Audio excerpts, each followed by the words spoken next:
I will explain all methods you can use to insert checkboxes to your Word document. The first one is you can use all codes.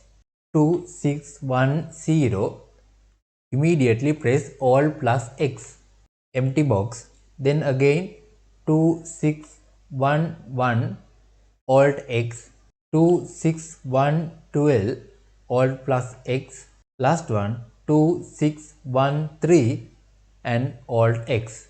This is the all code you can use to insert checkboxes. You can select and change the colors. The next method you can use symbols.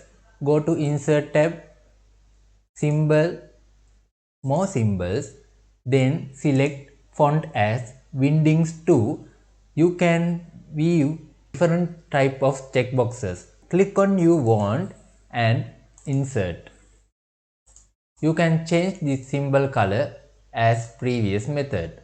In this method, you can insert only symbol in here, but you can't check or uncheck and select or deselect. These symbols are not functionable. The last method I will show you how to insert functionable checkboxes. Go and view your tab section. If you don't have developer tab, then you go to File, Options, Customize ribbon, click on Developer, then OK. Now you insert Developer tab to Word. Click on here. Then you have checkboxes. Click on this checkbox. In this checkbox, when I tick this box, they show X mark. Then untick, they show empty box.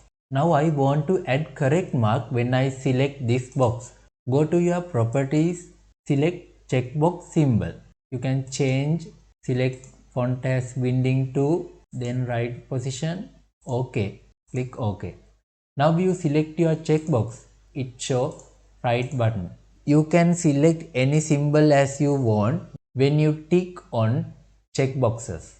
Also you can change uncheck symbol. It means what are the symbols you want to show when you uncheck these checkboxes. To remove this border box from checkboxes, click again properties, go to show as and select none, click OK. Select checkboxes and you can change sizes, colors and all things as you want.